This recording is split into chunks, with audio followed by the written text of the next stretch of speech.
Hello City Highans! Welcome sa Foster City High Program. Ngayon, malalaman ninyo kung ano at paano natin mapapangalagaan ang ating sarili at kung paano mapanatili ang kalusugan ng katawan at isipan.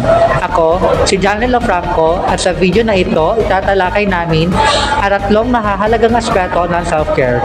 Ito ay accident prevention, illness prevention, at panghuli ay ang maintaining support system.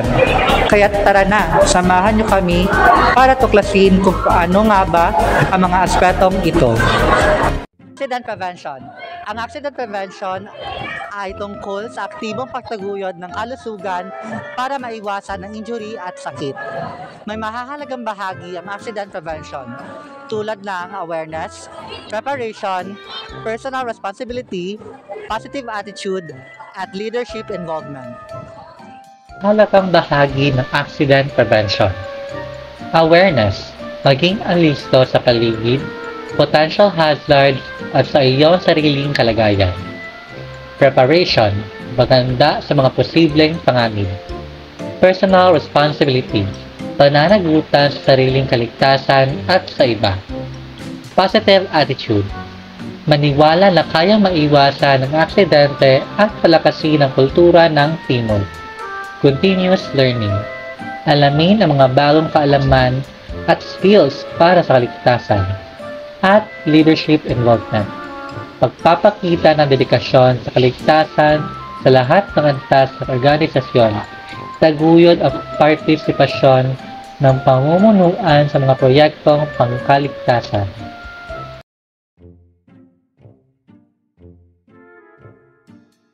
Ang lalaki na nakikita niyo sa video ay nagpapakita ng awareness, prevention at leadership involvement dahil binalaan niya ang kanyang mga kasama sa paparating na panganib. Dahil dito, natuto ang kanyang mga kasama at nagpakita ng continuous learning. Natuto din silang iwasan ang paparating na aksidente. Ang illness prevention ay naglalayon na mabawasan ang posibilidad ng sakit at itaguyod ang kalusugan. Kagaya ng accident prevention ay may mahalaga rin tayong bahagi ang illness prevention tulad ng vaccination at immunization, healthy lifestyle practices, regular health check-up at 10 commandments. Mahalagang bahagi ng illness prevention ay vaccination at immunization, healthy lifestyle practices, nutrition, ehersisyo, tulog, kalinisan, environmental health, regular check-ups, agahan ng pagtuklas ng posibleng problema sa kalusugan. Hindi rin natin sundin ang 10 commandments para sa mas masagana at mas malusog na katawan at maiwasan ang mga sakit. Ang National Nutrition Council ay nagbuo ng 10 commandments, ang sikat na bersyon na na-revise ng National Guidelines para sa mga Pilipino, upang itaguyod ang positibong praktika sa nutrisyon, maiwasan ang mga malnutrition, at itaguyod ang malusog na pamumuhay. Ito ang mga sumusunod na utos sa 10 Commandments para sa mas maganda at malakas na katawan. Una, kumain ng iba't ibang pagkain. Una sa lahat, let us make sure na ang ating plato ay puno ng iba't ibang pagkain. Variety is the key. Pangalawa, uminom ng 15 tubig sa isang araw. Uminom ng tubig dahil ito ang pangunahing likido na nagpapatid ng uhaw, nagpapanatili ng tamang hydration at sumusuporta sa iba't ibang bodily function para sa optimal na kalusugan. Pangatlo, kumain ng gulay at prutas araw-araw.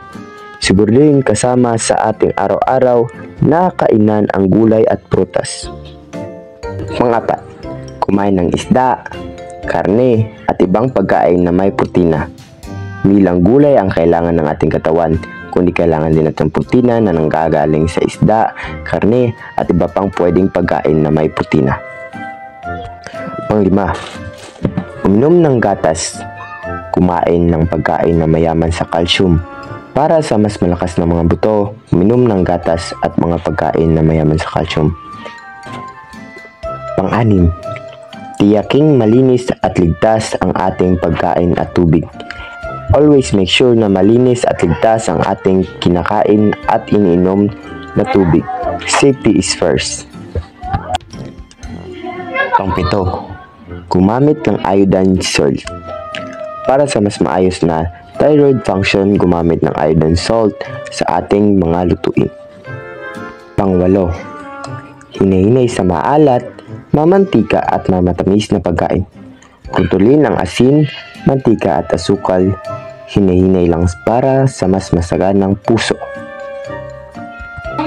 9, panatilin ang tamang timbang, sundan ang tamang timbang para sa iyong katawan. 10, maging aktibo, iwasan ang alak at huwag manigarilyo. Stay active at iwasan ang kahit anumang bisyo para sa iyong kalusugan. Stay healthy. Ang maintaining a support system ay mahalaga dahil ito ay naglalayon sa epektibong komunikasyon para sa emosyonal at mental na suporta. Mga prinsipyo ng maayos na social system. Una, komunikasyon. Aktibong pagsasalita at pakikinig. Pangalawa, empathy. Pangunawa at pagkikipag-ugnayan sa damdamin ng iba. Pangatlo, mga pinagsasaluhang values.